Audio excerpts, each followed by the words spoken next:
Baik, bisa saya mulai Kak Vivi? Ya, silakan Mbak Nisa, bisa dimulai. Iya, bismillahirrahmanirrahim. Assalamualaikum warahmatullahi wabarakatuh. Selamat pagi, salam dan bahagia untuk semuanya. Terima kasih atas waktunya untuk pagi ini. Alhamdulillahirrahmanirrahim. Wassalatu wassalamu ala asrofil anbiya'i wal mursalin. Sayyidina wa maulana Muhammadin wa ala alihi wa ashabihi ajma'in. Rabbi srohli sodri wa yassirli amri walul udatan bilisani yafqahu qauli. Alhamdulillahirrahmanirrahim. Pagi ini kita bisa berkumpul ya di mata kuliah di hari Rabu yang alhamdulillah cerah banget ini. Terima kasih juga untuk teman-teman yang sudah bersedia hadir tepat waktu dan sudah siap untuk belajar pada pagi hari ini. Nah, kami dari kelompok 5 hari ini akan membahas tentang karakteristik afektif di lingkungan sekolah dan perusahaan serta efikasi diri. Nah, sebelumnya izinkan saya untuk menyampaikan kegiatan di pagi hari ini, yaitu pertama kami akan melakukan presentasi terkait materi yang sudah saya sampaikan sebelumnya. Yang untuk materi yang pertama itu akan disampaikan oleh Bu Asih, dan untuk poin yang kedua akan disampaikan oleh saya sendiri, dan untuk poin yang ketiga akan disampaikan oleh Kak Rodila. Nah, selanjutnya kami akan membuka untuk sesi tanya jawab, diskusi, atau ada yang mau melempar bahan diskusi itu akan kami buka di sesi yang kedua. Selanjutnya, setelah diskusi selesai, nanti akan ada penguatan atau tambahan materi dari Bu Wuri selaku dosen pengampu di mata kuliah ini. Nah, untuk mempersingkat waktu, sebelumnya saya perkenalkan dulu kelompok 5, yaitu terdiri dari saya sendiri, Anissa Hayati Nurkafa, dan Bu Asih, serta Kak Rolila. Nah, selanjutnya untuk materi yang pertama yaitu tentang karakteristik afektif di lingkungan sekolah dan perusahaan yang akan disampaikan oleh Bu Asih. Jadi untuk materi kita pada hari ini itu ada korelasi di antara afektif atau fungsi karakteristik afektif yang ada di lingkungan sekolah dan sedikit menyinggung yang ada di lingkungan perusahaan. Jadi memang hampir mirip-mirip seperti itu. Nah, untuk materi yang pertama, saya berikan waktu sepenuhnya kepada Bu Asih, dipersilakan. Baik, terima kasih Mbak Anissa. Terima kasih atas waktu yang diberikan. Saya akan menyampaikan bagian pertama dari makalah yang kami susun, yaitu tentang karakteristik afektif di lingkungan pentingnya afektif di lingkungan sekolah. Jadi terkait ranah afektif ini ada pro dan kontra sejak dahulu berdasarkan buku yang kami baca. Yang tercatat di situ dimulai sekitar tahun 60-an, di mana yang ranah afektif yang sebelumnya tidak dianggap sebagai bagian dari urusan sekolah, melainkan dianggap sebagai tanggung jawab keluarga atau rumah dan gereja, mulai muncul kesadaran untuk memasukkan itu dalam program sekolah. Semula domain kognitif lebih banyak diperhatikan, jadi domain afektif yang ada dirujuk dari bukunya Bloom yang pertama tidak dianggap sebagai bagian dari urusan sekolah. Nah, Taylor dalam artikelnya Assessing Educational Achievement in the Affective Domain pada tahun 73 mengemukakan ada dua pandangan umum yang menjelaskan mengapa ranah afektif tidak direncanakan secara sistematis sebagai bagian dari kurikulum sekolah. Alasan yang pertama adalah banyak pendidik merasa bahwa ranah afektif ini seperti perasaan bukanlah urusan sekolah, melainkan tanggung jawab rumah dan gereja. Ini di Amerika ya. Kemudian yang kedua, faktor yang mempengaruhi adalah pandangan bahwa aspek afektif ini adalah hasil alami dari konten kognitif pembelajaran, sehingga tidak perlu dimasukkan sebagai tujuan atau sarana terpisah yang dibahas dalam proses pembelajaran. Namun akhir tahun 60-an dan awal tahun 1970-an, para pendidik mulai menyadari bahwa tujuan afektif itu penting, baik sebagai tujuan maupun sarana dalam proses pendidikan secara keseluruhan. Dan mereka tidak lagi dianggap sekedar perkembangan yang dapat diterima dari penekanan pada domain kognitif. Akibatnya pada tingkatan negara bagian di Amerika Serikat maupun sekolah dan program-programnya, pernyataan tujuan dan sasaran mulai mencakup tujuan kognitif dan afektif.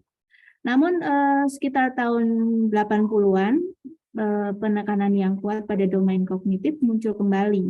Hal itu dipicu adanya penurunan terus-menerus dalam nilai tes standar di Amerika Serikat. Nah, sehingga hal itu mendorong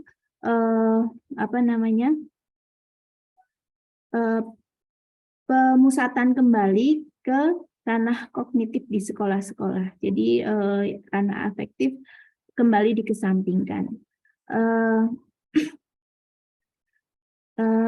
Dengan beberapa peraturan yang diterbitkan di Amerika, misalnya tentang NCC dan beberapa peraturan yang lainnya, misalnya tentang No Child Left Behind yang terbit tahun 2001, itu penekanan ranah kognitif itu masih jauh lebih dominan.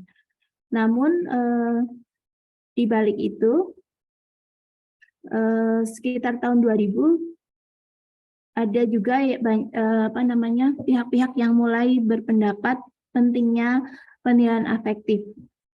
Seperti contohnya Anderson dan Brock pada tahun 2000 berpendapat bahwa penilaian afektif harus menjadi aspek penting dari program akuntabilitas sekolah.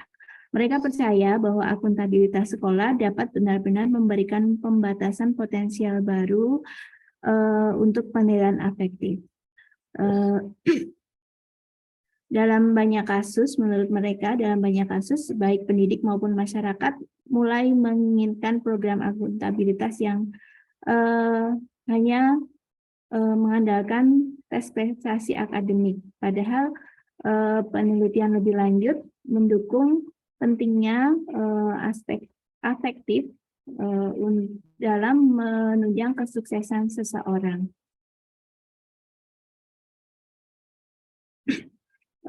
Salah satu contoh yang lain adalah penelitian dari Salovey dan Meyer tahun 1990, di mana keduanya mengungkapkan bahwa para peneliti semakin menganut gagasan bahwa karakteristik afektif seperti kecerdasan emosional memainkan peran penting baik dalam pertumbuhan pribadi maupun kesuksesan pekerjaan. Efek penelitian dalam domain ini dapat dilihat dalam reformasi kebijakan pendidikan nasional terbaru yang dikenal sebagai Gerakan Keterampilan Abad 21. Gerakan Keterampilan Abad 21 menekankan pentingnya sifat non-kognitif seperti kolaborasi, fleksibilitas, kemampuan beradaptasi, pembelajaran mandiri, dan keterampilan sosial serta keterampilan kognitif non-tradisional seperti keterampilan kreativitas dan teknologi. Dalam A World New Mind yang diterbitkan tahun 2005, Daniel Pink berpendapat bahwa tidak cukup hanya mengembangkan domain kognitif atau otak kiri saja untuk mempersiapkan siswa memasuki perguruan tinggi dan dunia kerja. Karena afektif yang dikendalikan oleh otak kanan juga perlu diperhatikan. Dia dan tokoh-tokoh lainnya bersikeras bahwa dalam ekonomi global berteknologi tinggi saat ini, kompetensi otak kanan seperti pemikiran kreatif sama pentingnya dengan kompetensi otak kiri, seperti pemikiran kritis. Nah, dalam Creating Innovators, Wagner tahun 2012 mengeksplorasi apa yang harus dilakukan orang tua, guru, dan pengusaha untuk mengembangkan kompetensi yang dibutuhkan generasi muda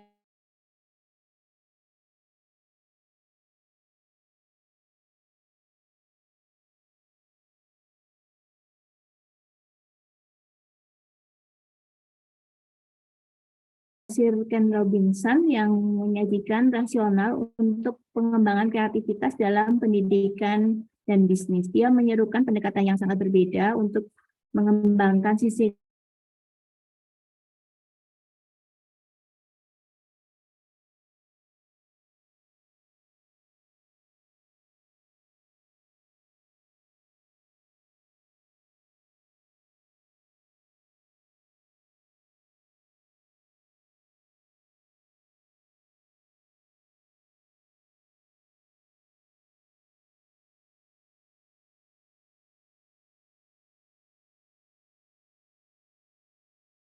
nasional berfungsi mengembangkan kemampuan dan membentuk watak serta peradaban bangsa yang bermartabat dalam rangka mencerdaskan kehidupan bangsa. Bertujuan untuk berkembangnya potensi peserta didik agar menjadi manusia yang beriman dan bertakwa kepada Tuhan Yang Maha Esa, berakhlak mulia, sehat, berilmu, cakap, kreatif, mandiri, dan menjadi warga negara yang demokratis serta bertanggung jawab. Dari redaksi dari tujuan dan fungsi pendidikan nasional tersebut, sebenarnya ranah afektif itu sudah menjadi bagian penting dari tujuan pendidikan nasional. Hanya saja dalam perkembangan kurikulum di Indonesia, pada mulanya ranah afektif ini tidak secara tidak menjadi bagian dari penilaian pada proses dan hasil pembelajaran. Bisa tolong slide selanjutnya, Mbak Lila?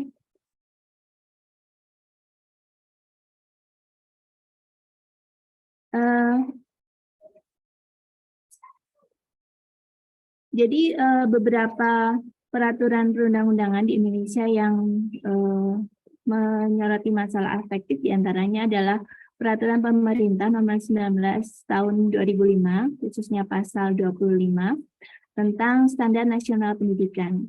Kompetensi lulusan satuan pendidikan mencakup ranah afektif, pengetahuan atau kognitif, dan juga keterampilan atau psikomotor. Kemudian PP Nomor 87 Tahun 2017 tentang profil pelajar Pancasila. Pendidikan penguatan karakter. Pendidikan penguatan karakter berdasarkan peraturan perundangan tersebut merupakan bagian dari pendidikan formal yang dilakukan secara terintegrasi dalam kegiatan intrakurikuler, kokurikuler maupun ekstrakurikuler. Namun hingga berlakunya kedua undang-undang tersebut maupun sebelumnya, jadi semua teknisnya diserahkan ke sekolahan. Jadi kadang ranah afektif jarang tersentuh secara khusus karena tidak menjadi bagian dari proses penilaian. Baru pada pemberlakuan kurikulum 2013, yaitu dengan Permendikbud Nomor 59 Tahun 2014, ranah afektif mulai menjadi bagian dari proses penilaian dan proses dan hasil belajar, penilaian proses dan hasil belajar. Jadi penilaiannya sudah mencakup ranah afektif, kognitif serta psikomotor. Meskipun pada prakteknya juga masih banyak pelaku pendidikan yang bingung bagaimana mengaplikasikannya di kelas, terutama untuk guru-guru yang belum banyak mengikuti pelatihan di pelosok-pelosok. Kemudian pada pemberlakuan kurikulum Merdeka dengan Permendikbud Nomor 22 Tahun 2002, dengan pemberlakuan kurikulum Merdeka terkait aspek afektif ini semakin diperkuat dengan adanya program penguatan profil pelajar Pancasila. Profil pelajar Pancasila sendiri telah menjadi program pemerintah sejak diterbitkannya Permendikbud Nomor 22 Tahun 2020, di mana profil pelajar Pancasila ini mengambil nilai-nilai Pancasila seperti beriman, bertakwa kepada Tuhan Yang Maha Esa, berakhlak mulia, berkebinekaan global dan gotong royong, serta mandiri, bernalar kritis dan kreatif untuk bisa dimasukkan diterapkan pada pendidikan di sekolah. Mungkin itu yang saya sampaikan. Untuk materi selanjutnya saya akan dilanjutkan oleh rekan saya. Waktu saya kembalikan ke Mbak Anissa. Baik, Terima kasih. terima kasih atas penjelasannya dari Bu Hasi.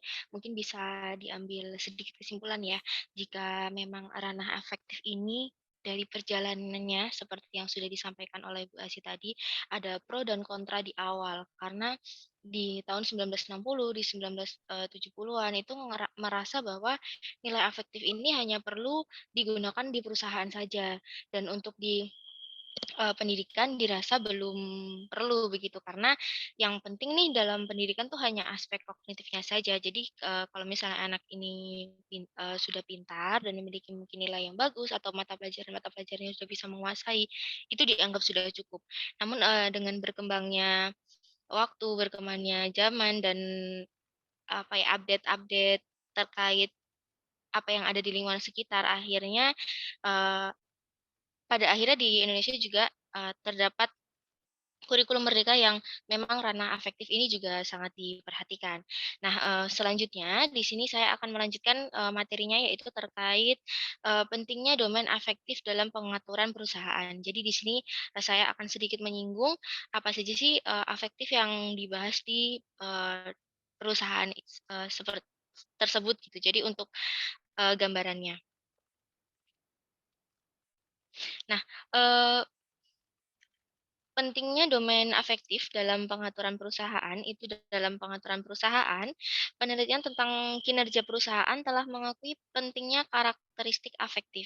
Jadi memang dari awal perusahaan itu sudah menganggap memang penting nih karakteristik afektif ini. Selama bertahun-tahun, iklim organisasi, konstruksi organisasi multidimensi yang mencakup aspek-aspek seperti motivasi, kepemimpinan, kepuasan kerja, dan penetapan tujuan telah memainkan peran sentral dalam penelitian perusahaan karena hubungannya dengan kinerja perusahaan. Terakhir, konstruksi self-efficacy Bandura yang membahas domain afektif serta kognitif serta perilaku memiliki implikasi penting untuk penelitian perusahaan. Misalnya, teori self-efficacy merupakan kontribusi penting untuk program pengembangan kepemimpinan sumber daya manusia. Memahami pengaruh kausal yakin keyakinan efikasi daripada perilaku pemimpin diperlukan untuk keberhasilan pengembangan, implementasi, dan evaluasi program pelatihan.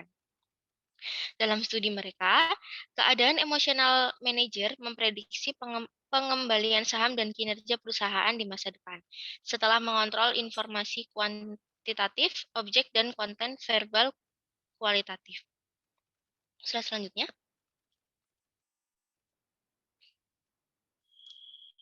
Nah, karakteristik afektif di sini dapat diartikan yaitu mewakili kualitas yang menghadirkan cara khas orang dalam merasakan atau mengekspresikan emosi. Menurut Anderson dan Borg tahun 2000, semua karakteristik afektif harus memiliki 3 atribut: target, intensitas, dan arah.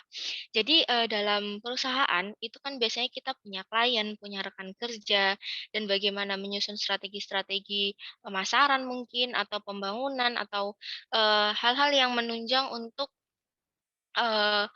pekerjaan seperti itu. Nah, ini sangat diperlukan untuk karakteristik afektif ini, karena tidak hanya dibutuhkan kognitif, tapi kita juga harus sumbangsih gitu dalam part yang lain seperti yang sudah disampaikan tadi dalam merasakan atau mengekspresikan emosi.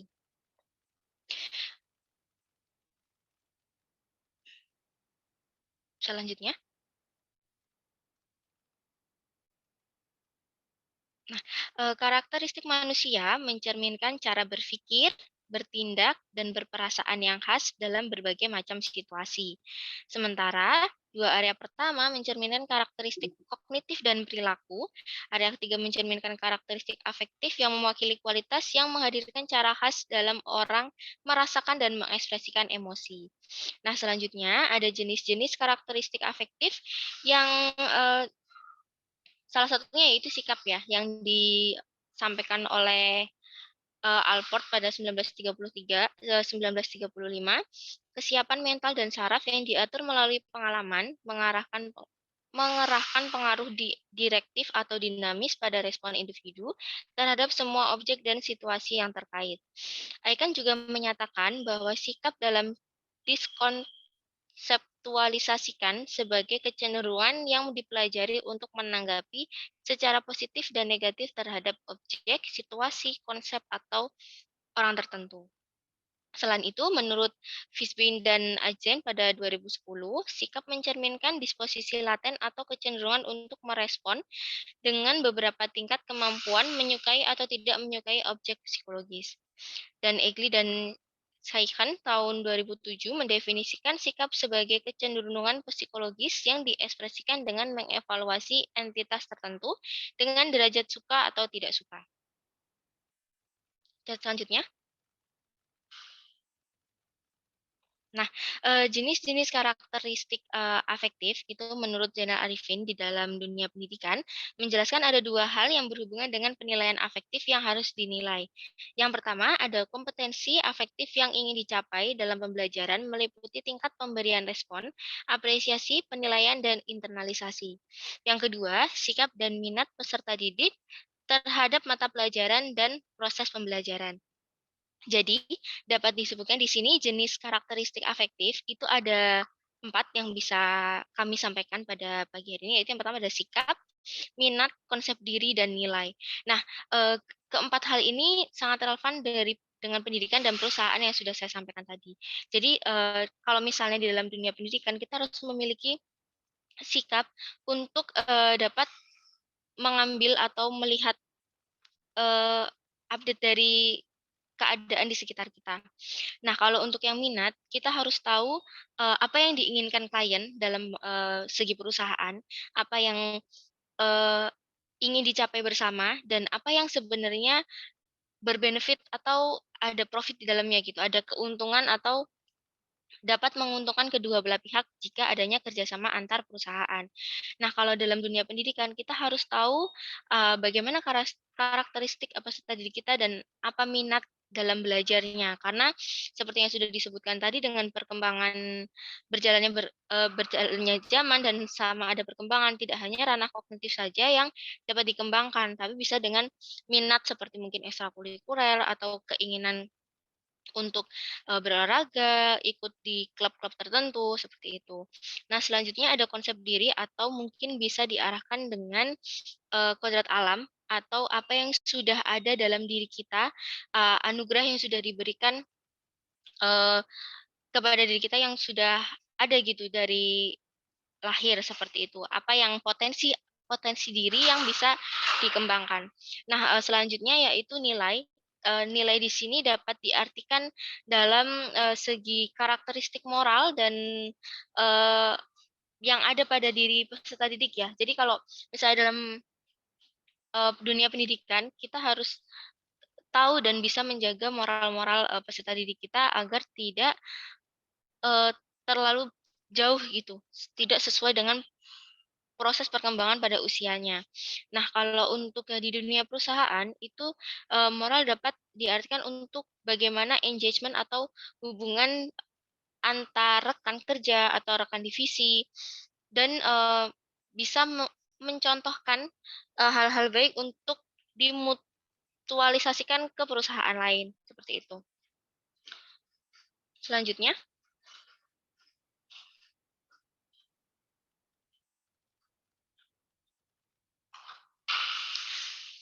baik, selanjutnya ada sikap di lingkungan sekolah. Seperti yang sudah dibahas oleh Tedros sebelumnya, sikap secara tepat muncul di sebagian besar pernyataan tujuan pendidikan. Di bidang konten seperti studi sosial, tujuan biasanya berkaitan dengan pengembangan sikap objektif terhadap kemungkinan penjelasan fenomena sosial dan terhadap kebijakan untuk menangani masalah sosial. Nah, pernyataan umum dimulai dengan frasa, siswa harus mengembangkan sikap positif terhadap bla bla bla bla, dan diakhiri dengan target tertentu, misalnya bisa membaca, matematika, sains, pembelajaran, sekolah, dan lainnya.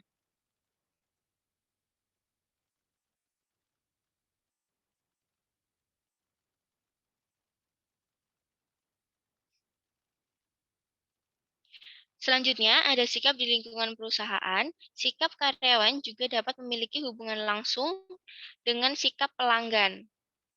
Berpendapat bahwa karyawan yang bernilai perusahaan membuat kesan yang lebih baik pada pelanggan, sehingga meningkatkan keunggulan kompetitif perusahaan. Iklim organisasi mengacu pada kelas yang luas dari variabel organisasi dan perseptual yang mencerminkan interaksi individu atau organisasi yang mempengaruhi perilaku individu. Fondasi penilaian dan upaya penelitian di bidang-bidang penting ini ditumpu pada pengukuran sikap yang akurat. Profil yang dimiliki dari kuesioner yang tidak memiliki bukti kesehatan psikometrik konseptual memberikan hasil yang tidak berarti dan tidak akurat. Jadi di dalam perusahaan sikap kita itu akan sangat berpengaruh kepada klien kita atau rekan kerja kita. Bahkan pelanggan ya.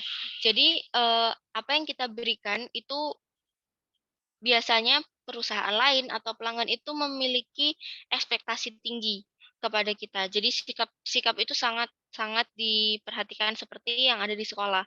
Orang tua sangat mempunyai ekspektasi tinggi kepada seorang guru karena menitipkan anaknya ke sekolah untuk dikembangkan potensinya dan segala macam, dan sebagai mungkin orang tua kedua ya kalau di sekolah seperti itu.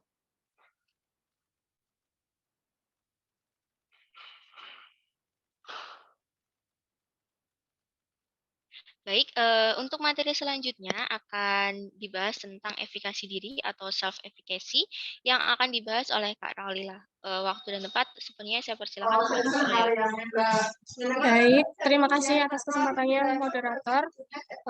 Saya akan melanjutkan presentasi kelompok saya mengenai self-efficacy atau efikasi diri. Hal ini tentunya agak sedikit berbeda ya dengan yang tadi ranah afektif, tapi masih tetap berhubungan. Baik.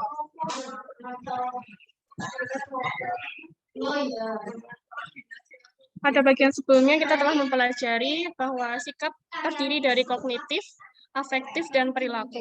Interaksi antara komponen-komponen ini menjadi jelas dalam konteks teori kognitif sosial Albert Bandura. Pada kenyataannya, sikap mempengaruhi perilaku dalam situasi tertentu. Bandura berpendapat bahwa perilaku itu berkontribusi pada perubahan sikap.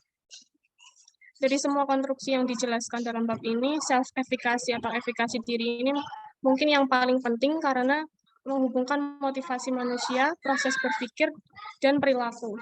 Teori kognitif sosial mengakui asal-usul sosial dari pemikiran dan tindakan kita dan peran penting yang dimainkan oleh kognisi dan pemikiran dalam motivasi, pengaruh, serta tindakan manusia. Nah, efikasi diri itu dapat didefinisikan sebagai persepsi seseorang tentang kemampuannya, yaitu kepercayaan diri. Untuk berhasil melakukan tugas atau perilaku. Menurut Bandura, efikasi diri adalah keyakinan individu mengenai kemampuan dirinya dalam melakukan tugasnya atau tindakan yang diperlukan untuk mencapai hasil tertentu. Sederhananya, efikasi itu adalah keyakinan akan kemampuan diri. Jika seorang siswa selalu yakin bahwa dirinya memiliki kemampuan untuk menyelesaikan sesuatu, artinya siswa tersebut memiliki efikasi diri yang baik. Sebaliknya, jika seseorang merasa bahwa dirinya tidak mampu melakukan sesuatu, itu artinya dia mempunyai efikasi diri yang rendah. Dampak dari efikasi diri yang dimiliki oleh seseorang adalah rasa percaya diri. Rasa percaya diri yang baik karena efikasi diri yang baik akan menghasilkan motivasi belajar yang baik. Nah, sumber-sumber informasi efikasi diri itu ada 4. Yang pertama dari pengalaman sebelumnya, kemudian isyarat fisiologis, yang ketiga persuasi verbal, kemudian yang terakhir ada permodelan. Yang pertama yaitu pengalaman sebelumnya. Pengalaman sebelumnya ini menjadi sumber informasi self-efikasi yang kuat. Pengalaman sebelumnya memberikan pengaruh besar pada efikasi diri karena didasarkan pada pengalaman-pengalaman pribadi individu secara nyata berupa keberhasilan dan kegagalan. Pengalaman keberhasilan akan menaikkan self-efficacy, sedangkan pengalaman kegagalan akan menurunkan self-efficacy. Orang dengan tingkat efikasi diri yang tinggi cenderung memandang kegagalan itu suatu yang spesifik karena kurangnya usaha dan strategi yang buruk dan mendorong kita untuk mencobanya lagi. Jika kita berhasil berulang kali dalam mengerjakan tugas-tugas yang ada, maka kemampuan diri meningkat. Sebaliknya, jika kita gagal berulang kali, rasa kemampuan diri akan terasa sangat jatuh. Sekali kita sanggup mengembangkan rasa kemampuan diri yang besar di suatu bidang, kita tidak akan begitu terasa benturan-benturan yang membuat kita mundur.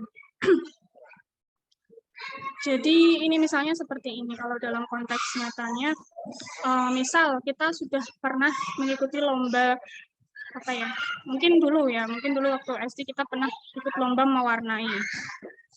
Nah, di saat lomba itu kita mendapat juara. Jadi kita merasa, oh nanti aku mau ikut lomba lagi karena kemarin aja aku bisa.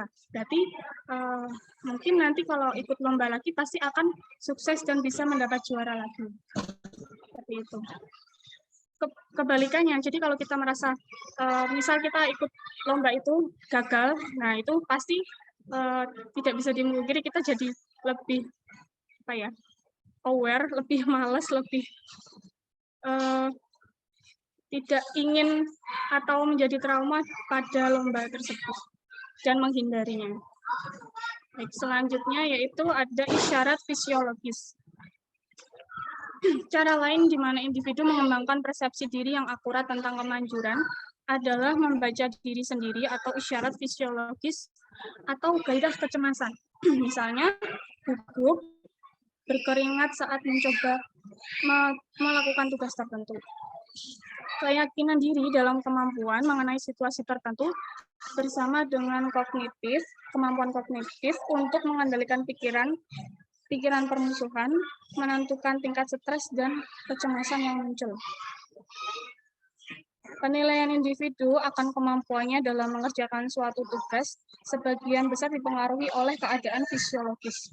Gejolak emosi dalam keadaan fisiologis yang dialami individu memberikan suatu isyarat terjadinya suatu hal yang tidak diinginkan, sehingga situasi yang menekan cenderung dihindari.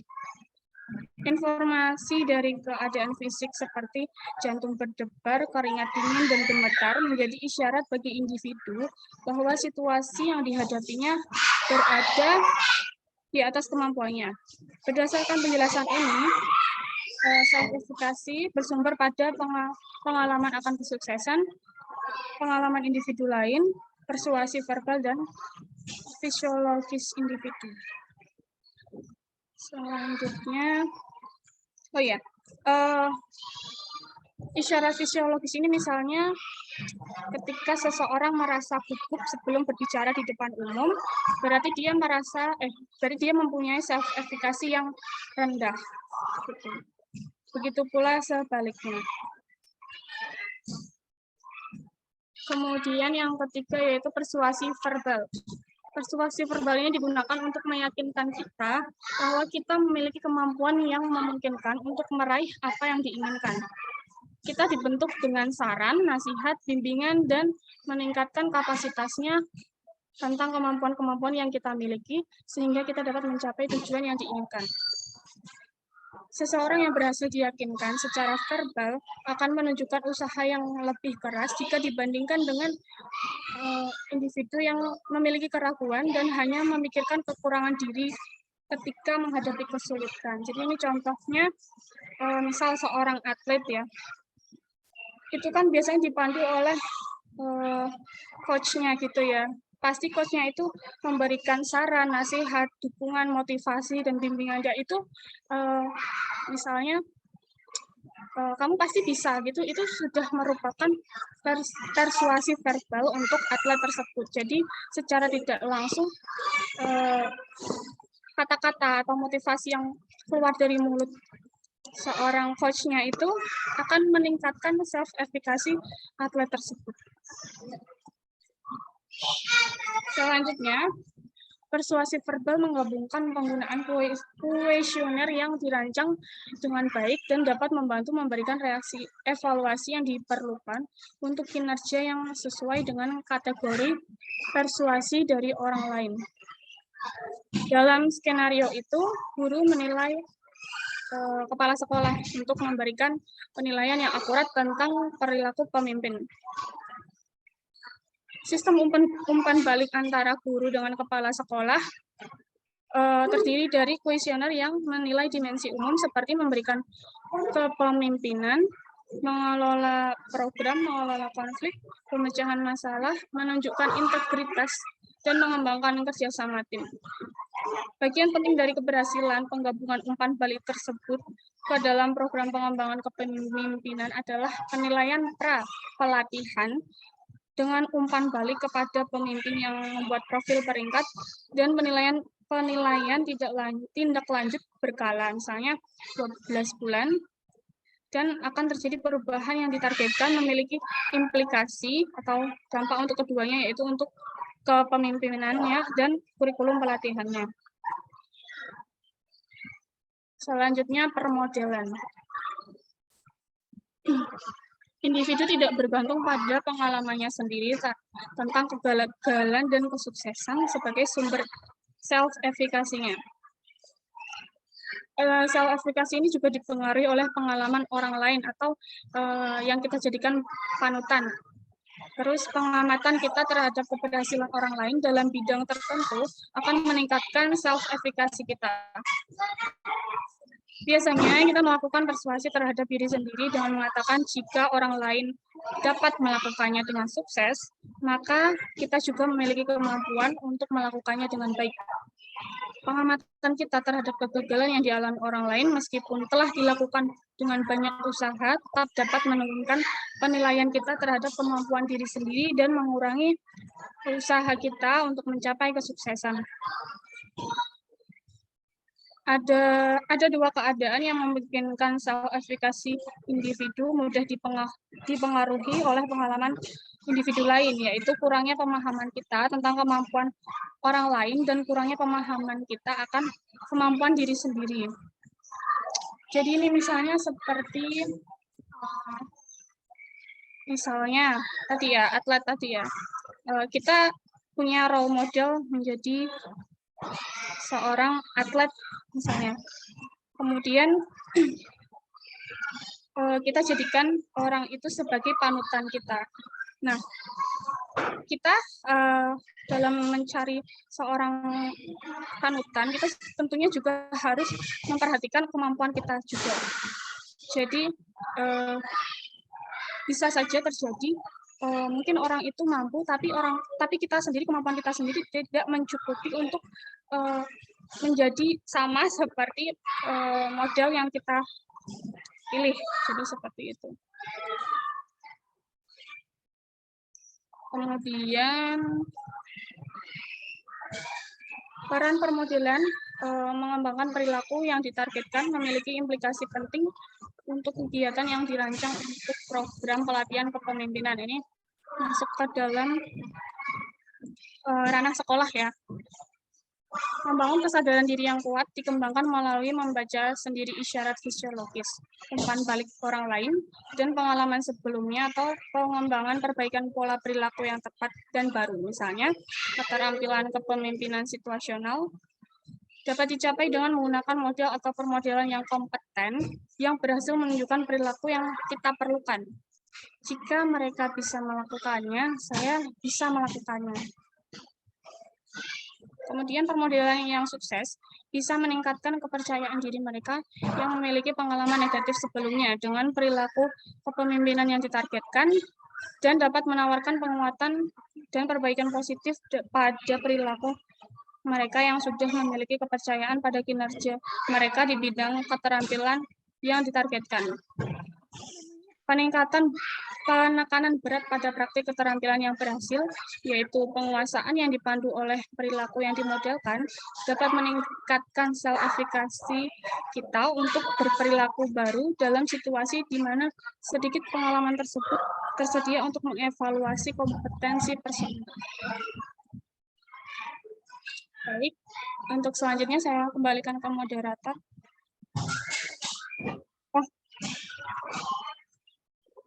Oh, Kak Nisa, ini ya. Baik, selanjutnya kami buka sesi pertanyaan dan saya buka bahan diskusi untuk materi kali ini, yaitu pentingnya ranah afektif dan self-efikasi diri.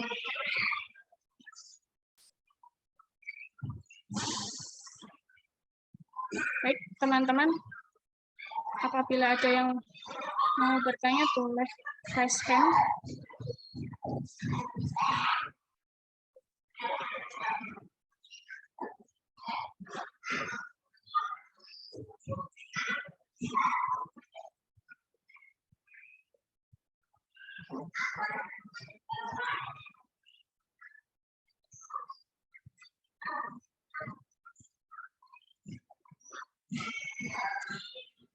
Silakan teman-teman.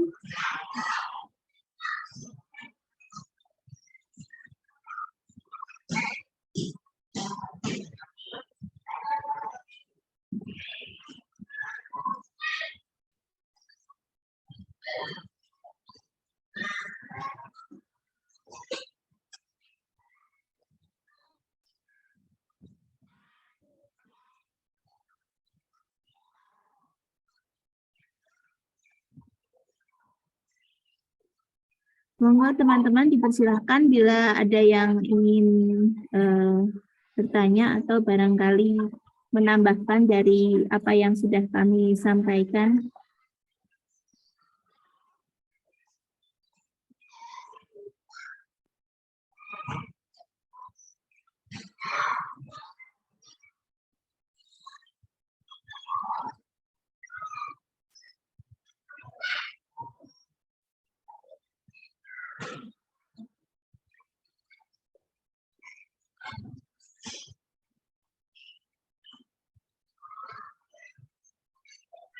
Mungkin sambil menunggu teman-teman memberikan tanggapan, saya ingin sedikit menambahkan ya Mbak Rolila.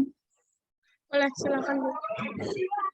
Ya, seperti sudah kami sampaikan sebelumnya bahwa dalam kurikulum Merdeka mengenai ranah afektif ini mendapat porsi yang lebih banyak dari kurikulum sebelumnya. Salah satu contohnya adalah pada penerapan pembelajaran berdiferensiasi, di mana pada pembelajaran berdiferensiasi minat maupun kondisi awal murid termasuk minat di dalamnya itu menjadi salah satu pertimbangan dalam diferensiasi yang dilaksanakan di kelas. Jadi kami sebagai guru diminta untuk melakukan tes diagnostik terlebih dahulu, di mana selain mencoba mengukur kemampuan awal siswa terkait ranah kognitif, kami guru juga diharapkan untuk memetakan kondisi kelas atau siswanya berdasarkan ranah afektifnya, misalnya tentang minat. Kemudian dari minat tersebut bisa diberikan diferensiasinya. Misalnya salah satu contohnya ketika memberikan materi tentang bacaan, misalnya yang terkait dengan bacaan. Nanti siswa bisa diberikan pilihan bacaan yang berbeda yang memfasilitasi minat mereka, sehingga diharapkan motivasi siswa untuk belajar bisa lebih ditingkatkan, karena berdasarkan hasil penelitian motivasi untuk belajar itu juga mempunyai sumbangan yang cukup besar untuk keberhasilan proses pembelajaran. Mungkin itu sedikit yang kami tambahkan. Barangkali ada tanggapan dari teman-teman, monggo kami persilakan.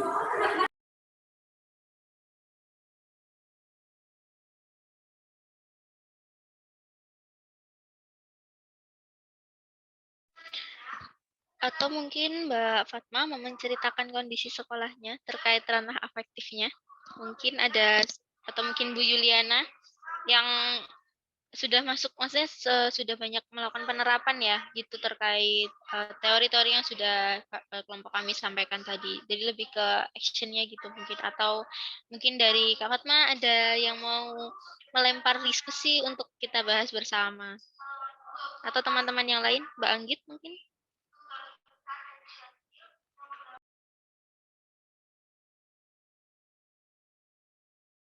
Izin menanggapi moderator. Baik, Mbak Fatma, silakan. Mungkin ini sedikit bukan menambahkan ataupun menanggapi, tapi lebih kepada pertanyaan kepada teman-teman kelompok yang telah menyajikan materi. Tadi kalau nggak salah satu materi menyatakan bahwa salah satu contoh self-efikasi yang sering dialami oleh siswa itu ialah kurangnya keyakinan untuk kemampuan siswa dalam menyampaikan pendapat ataupun berkomunikasi di depan umum seperti itu. Nah, itu sering terjadi di sekolah saya. Jadi susah sekali untuk mencari atau menemukan bibit yang tepat untuk membentuk siswa agar bisa mampu menyampaikan aspirasi ataupun pendapat mereka di depan umum seperti itu. Nah, itu kebanyakan disebabkan karena adanya ketidakmampuan seperti gugup ataupun takut dengan pandangan orang lain terhadap omongan yang dia sampaikan, sehingga keyakinan yang dimilikinya pun rendah untuk menyampaikan, padahal itu merupakan keresahan yang timbul dalam dirinya sendiri seperti itu. Jadi bantuan verbal ataupun motivasi verbal seperti apa yang bisa kita berikan agar bisa menurunkan intensitas kegugupan ataupun ketakutan mereka untuk berbicara di depan umum seperti itu. Mungkin teman-teman bisa memberikan pendapat ataupun teman yang sudah pernah mengatasi masalah tersebut bisa berbagi pendapat sedikit dengan saya. Terima kasih.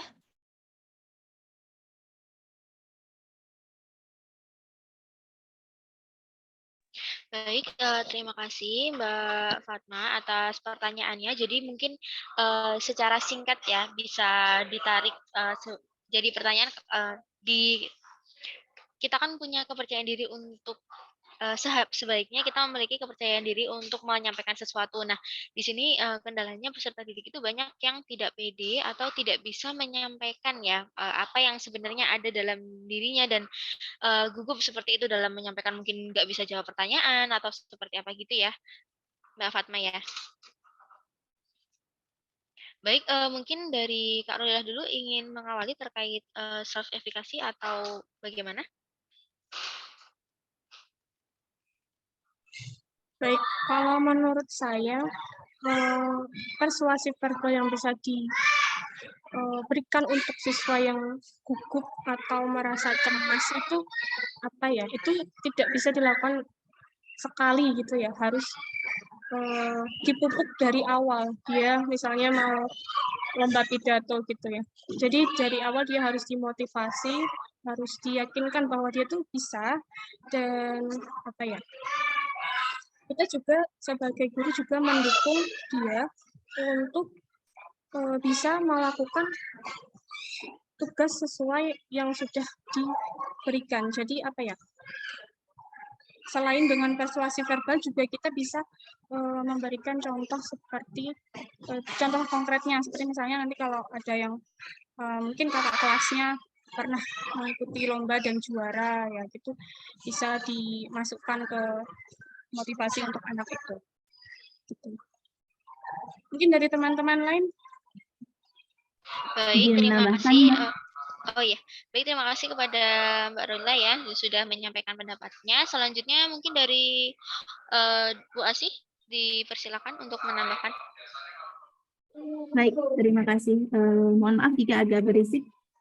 Jadi menambahkan yang sudah dijelaskan Mbak Rolia tadi bahwa itu tidak bisa instan ya, tapi harus melalui proses. Jadi menurut kami melalui pembiasaan. Nah, untuk membantu pembiasaan ini mungkin bisa kita gabungkan dengan teknik scaffolding. Jadi kita bisa mulai dari lingkup yang lebih kecil, kemudian kita kalau anaknya masih rasa percayaan dirinya masih rendah untuk berbicara, mungkin bisa kita berikan pertanyaan-pertanyaan pancingan untuk memicu diskusi, memicu pendapatnya supaya dia mau berpendapat. Kemudian yang tidak kalah penting di sini adalah memberikan pujian, karena pujian itu bisa memberikan motivasi untuk mengulangi perilaku yang sudah dilakukan. Ketika sedikit apapun progres yang sudah dilakukan anak, kita beri pujian yang tidak berlebihan tentunya, tapi yang sesuai dengan apa yang sudah dia lakukan. Ini juga mungkin berkaitan dengan yang hal pertama yang disampaikan Mbak Rolda tadi, bahwa untuk self efficacy itu bisa didukung dengan pengalaman. Nah, ketika kita memberikan pujian, mungkin akan menjadikan pengalaman berhasil untuk siswa sehingga dia akan lebih percaya diri lagi di kemudian hari. Mungkin seperti itu. Terima kasih. Baik, terima kasih Bu Asy atas tambahannya. Mungkin juga saya menambahkan sedikit ya, sudah disampaikan kepada Bu Asy.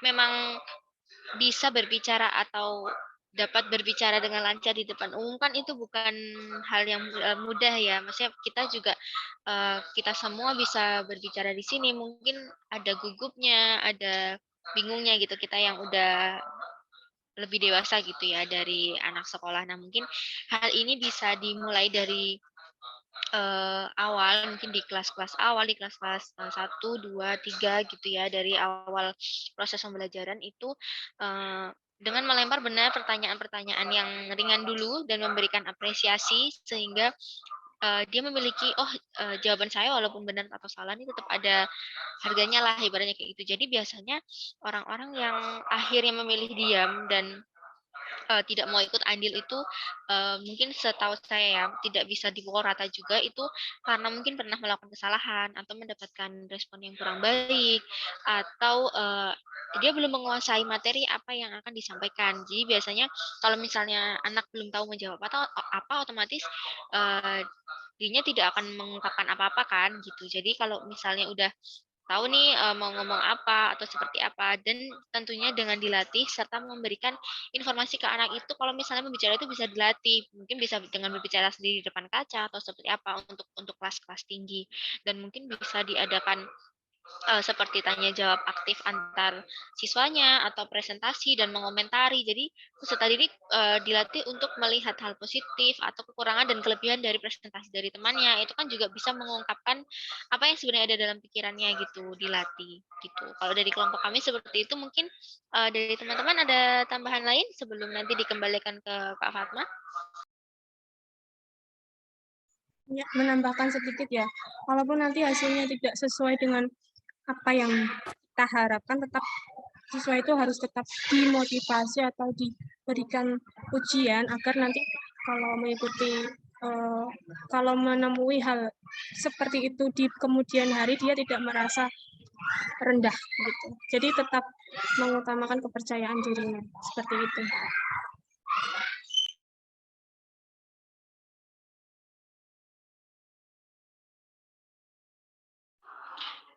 Baik, teman-teman. Kak Fai, apakah ada yang ingin disampaikan? Ini teman-teman yang lain? Kak Retno, Amer, Mbak Dian mungkin? Atau Kak Feni? Mau tanya, boleh? Boleh. Ya, oke. Terima kasih teman-teman memberikan informasi materi yang sangat menarik di pagi hari ini. Saya mau bertanya tadi yang sempat disampaikan sama Mbak Nisa, afeksi tadi ada atributnya, ada target, intensitas, sama arah. Untuk target dan intensitas saya sudah lebih paham sih, yang ingin lebih tahu lagi tentang arah begitu. Jadi kalau yang arah ini penjelasannya bagaimana yang lebih lanjut? Terima kasih. Mohon maaf Mbak Dian, ini suaranya di sana putus-putus. Apa boleh diberikan pertanyaan singkat di ruang obrolan sembari saya mengembalikan dulu untuk pertanyaan yang pertama di Mbak Fatma tadi.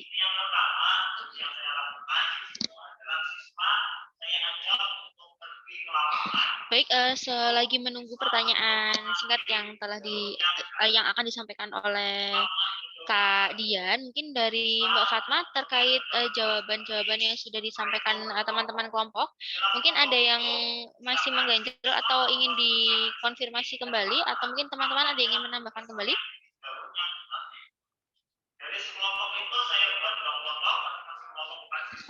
Baik, terima kasih kepada moderator ataupun teman-teman yang sudah memberikan jawaban dari pertanyaan tersebut.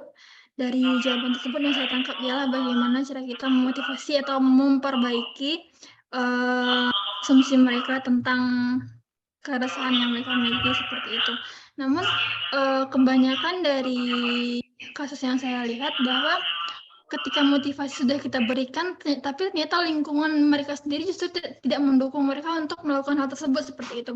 Jadi intensitas, maksudnya kayak kadar pengaruh dari lingkungan itu justru lebih besar daripada motivasi yang kita berikan seperti itu. Atau gimana ya?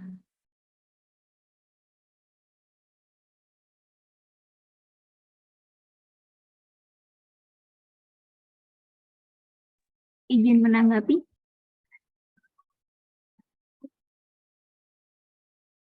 Ya, benar sekali yang disampaikan Mbak Fatma. Memang terkadang, bukan terkadang ya, seringkali itu faktor lingkungan itu mementahkan kembali apa yang sudah kita berikan ke anak gitu ya. Kita sudah berusaha semaksimal mungkin memberikan motivasi, ternyata kemudian lingkungan misalnya di kelas gitu teman-temannya justru mengejek seperti itu, barangkali contohnya ya Mbak Fatma. Ya, itu memang seringkali kita temui, apalagi akhir-akhir ini di mana bullying itu semakin marak.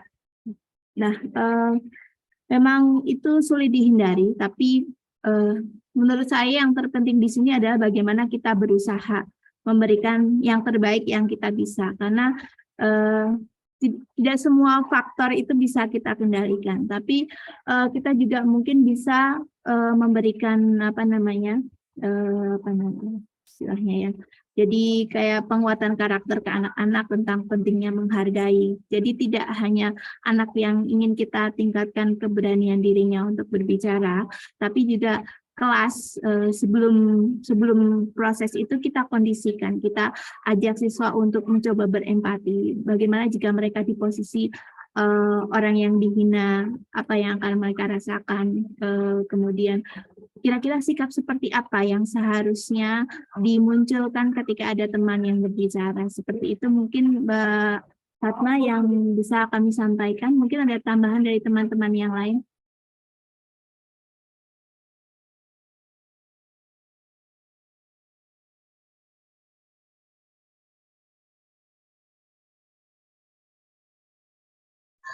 Baik, menyambung dari Bu Asih tadi ya, bahwa intinya itu tidak semua harus sesuai dengan apa yang diharapkan kita. Jadi, tapi kita harus tetap membentuk afektif anak tersebut untuk tetap percaya diri, tetap tidak merasa bahwa dirinya rendah dengan ejekan-ejekan atau faktor dari lingkungan lain seperti itu sudah sangat cukup baik sih untuk dia bisa mengendalikan dirinya sendiri, itu sudah baik, sudah hebat. Menurut saya seperti itu. Jadi tidak harus semuanya dipaksakan untuk bisa. Yang penting dirinya sendiri sudah kuat, seperti itu saja. Mungkin dari teman-teman lain boleh menambahkan.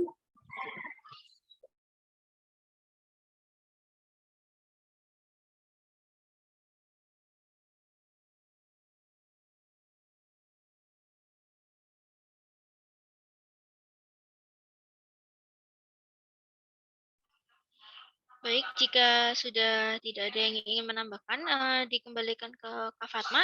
Apakah sudah cukup atau mau dikembangkan kembali, Kak? Baik, terima kasih untuk jawabannya. Sampai di sini saya cukup puas dengan jawaban teman-teman. Terima kasih. Saya kembalikan kepada moderator.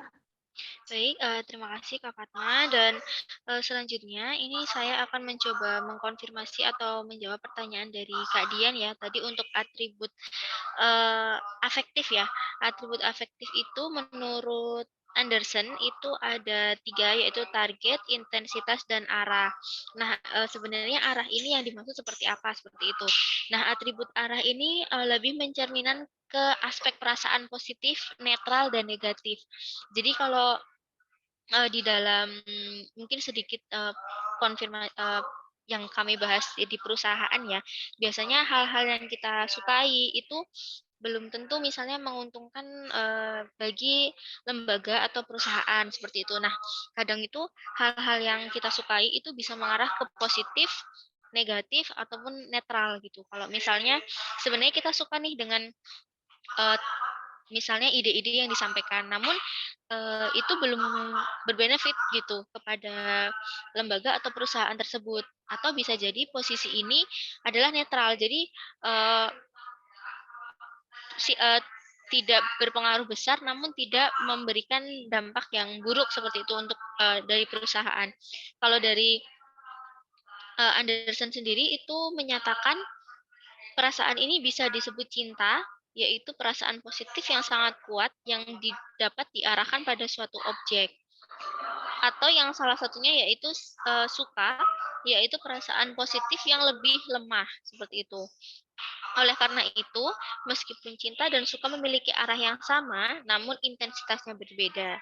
Di sisi lain, cinta dan benci mungkin memiliki intensitas yang sama, namun arahnya berbeda. Jadi, seperti yang sudah saya sampaikan sebelumnya, ini lebih ke adanya target dan intensitas yang digunakan di perusahaan seperti itu. Kalau untuk mendetailnya, bagaimana contohnya dalam buku yang kami diskusikan bersama, itu belum ada contoh yang spesifik seperti itu. Jadi hanya menyebutkan terkait atribut yang digunakan bukan lagi kognitif dan ide-ide ya, maksudnya tidak menggunakan yang menggunakan feel untuk kolaborasi atau menaikkan benefit di perusahaan tersebut gitu sih Kak Dian. Jadi lebih ke feeling atau perasaan dalam menanggapi hal-hal yang terjadi di perusahaan tersebut. Biasanya untuk hal-hal yang baik biasanya itu tidak sepenuhnya diambil karena ada faktor luar. Misalnya di dalam suatu perusahaan ketika kita mensejahterakan karyawan pasti akan ada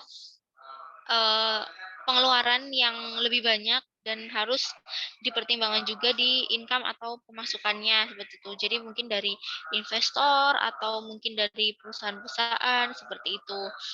Mungkin sekian dari saya untuk jawaban dari Kak Dian.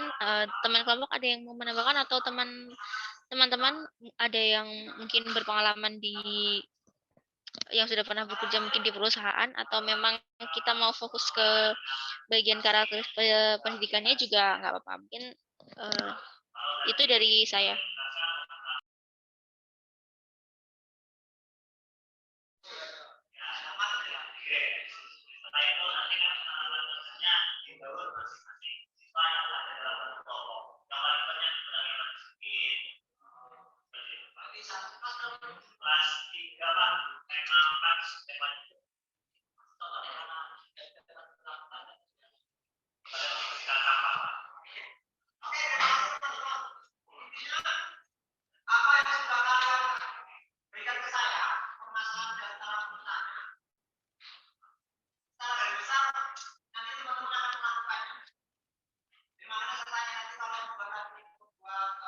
Baik, mungkin untuk pertanyaan Kak Dian saya cukupkan ya.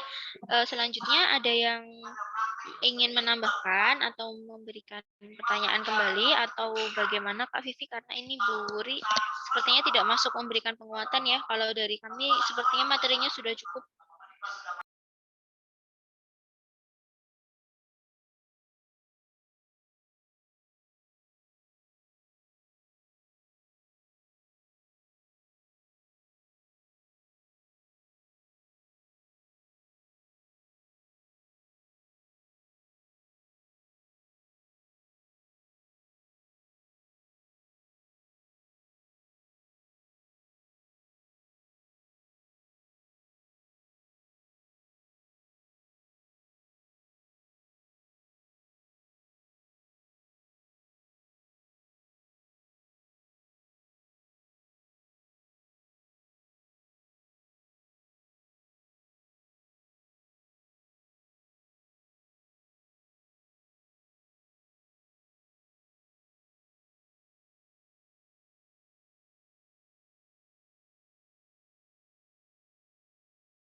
Kak Vivi, bagaimana? Apa bisa dicukupkan atau ada kabar dari Bu Uri?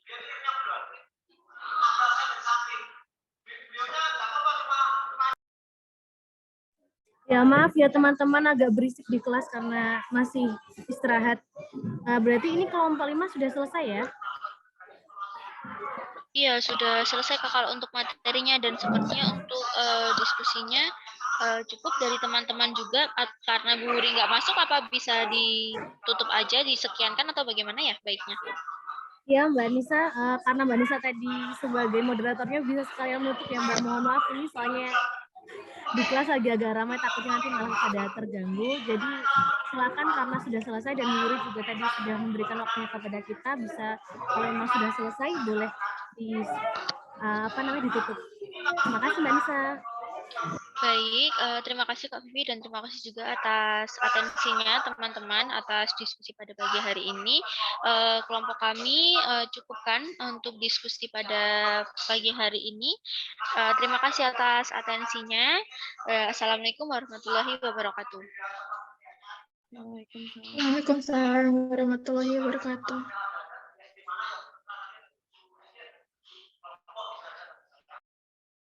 Izin live ya teman-teman. Terima kasih. Kalau ada apa-apa konfirmasi aja Kak Vivi. Kalau misalnya Bu Uri kenapa ada konfirmasi update. Thank you.